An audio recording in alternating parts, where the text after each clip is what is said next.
guys gotta forgive me. I'm in my work clothes, you know. Some people work, right? Don't think I always work. I was a peddler.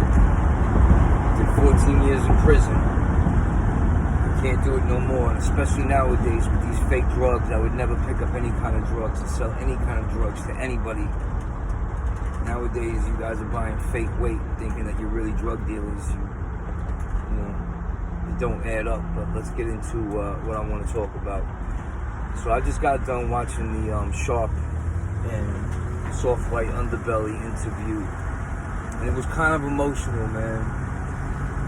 It was really kind of emotional because Mark reminds me of somebody. He reminds me of a customer I used to deal with, right? And when I say customer, I just mean, you know, I was selling them drugs. And not that I ever treated people like that. I've never treated people like that. I always treated people okay. I always did, man. That's how I got my job, actually, from somebody that used to use, you know, but he turned his life all the way around. You know, he's doing amazing. So, you know, to see Sharp, you know, Mark, the guy from Soft White Underbelly, Mark, put this guy Sharp on his show. Sharp told his story, and he was a very interesting guy, and, you know, the world liked him, and, you know, now he's on No Jumper, and I enjoy him. You know, he's a good soul. I really do. I like Sharp. He's a good dude. There's good people out there, but what I wanted to say was, you know, white people we get a lot of slack, man. We get a lot of slack.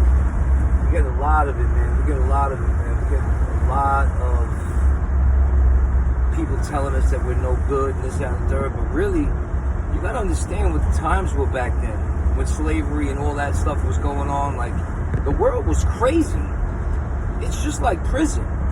You go to prison, and if you don't adapt and become the bigger monster, then you're gonna get taken. You're gonna get done. You know, you know, at least white people had a vision, right? It was gonna be chaotic until it was freedom. You know, so stop it, man. And I know deep down, black people, it's their frustration. It's their frustration because they really do like white people. You know, because I remember back in my time, black people would make fun of you when you would say bro, dude. Like, those were our words. Those were the way white people talk to each other. And now, black people have taken that on. Like, I remember I grew up in the 90s, so, like, if you said bro and stuff and dude and stuff like that, like, they'd be like, bro, dude, like, make fun of you. But it was really because they admired us. And I didn't know that at the time. And if you look at a lot of things in the culture, they come from us. They do. As much as you don't want to admit it, they do. And if I could just stop and just say the cars, the clothes, I could just go on the surface. But it's deeper than that. It's the whole mob thing was white. All that gangster stuff, that all comes from being, that's all comes from the white race. European.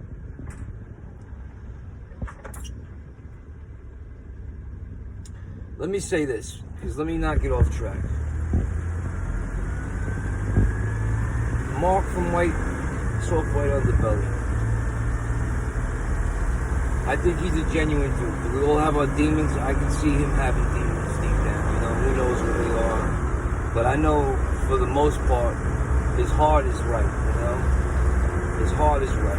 And he is trying to help people, you know, because you can't make that kind of money that he's making off of YouTube and not feel like you owe something to the people that are providing you all the content.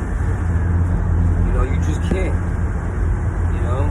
No good person is just gonna let that happen, you know. So I feel like I was watching the end clip of Sharp interviewing Mark from Soft White Underbelly, and I got emotional, man, because Sharp is a good dude. He's a good dude, man. He is a good dude, man. And he just, you know, he really appreciates Mark for giving him the opportunity to come on the show now Sharp's life is taking off like it should have, you know, because he was always special. I saw some after getting to see him on YouTube and stuff like that. I dug a little deeper and I got to see some other earlier videos, and you know, he was always going through his thing. You could tell he had a lot of hate. You know, a lot of people hated on him because he was a go-getter. You could tell. You know, it's sad, but that's just the way life goes, man. But all those people out there, man, who want to say white people slavery and this, that, and the third. Yo, you gotta understand that times back then were not peaceful. It's still not peaceful. Back then it was not peaceful. Alright? So, white people weren't gonna get taken advantage because we were probably already getting taken advantage. And if you look, the Irish were slaves and everybody was slaves at one time. So it's like, we gotta be bigger, better, tougher, right? But our end goal is to create a nation that everybody can live in, right? Now, when you say there's racism going on, well, you know, some people, like the Democrats, use this for propaganda to keep people sick, right? To keep people sick, right? Because they want to keep your vote, they want to keep this, that, and the third. They just want to keep you guys fighting. They want to keep us fighting to divide and conquer. So they keep it generating. Like, yo, they owe you something. They do little whispers in your ear, and yeah, they owe me something. They don't owe you nothing. So when you feel like white people are being racist, it's because look at your neighborhoods, right? I can drive through any black neighborhood right now, right, and say, damn, and you got the Democrats, it's the white man's fault. Meanwhile, they're white. They're just living in rich neighborhoods that you will never be able to come to, school districts that your kids will never be able to see, right? So to them, it's all a game. Keep us fighting each other, and they're just gonna keep making all that money. They are tied in with Silicon Valley. They are tied in with the drug companies. They are tied in with all of it, and they are making money hand over fist, right? Meanwhile, me and you are fighting, working 9 to 5s. Some people are just collecting money off the government, and hey, if you got to, you got to, you know? All power to you. Alright? Listen, man. I just wanted to make this, say shout out to Mark, shout out to Sharp, and we're gonna get into it, man. Holla at me.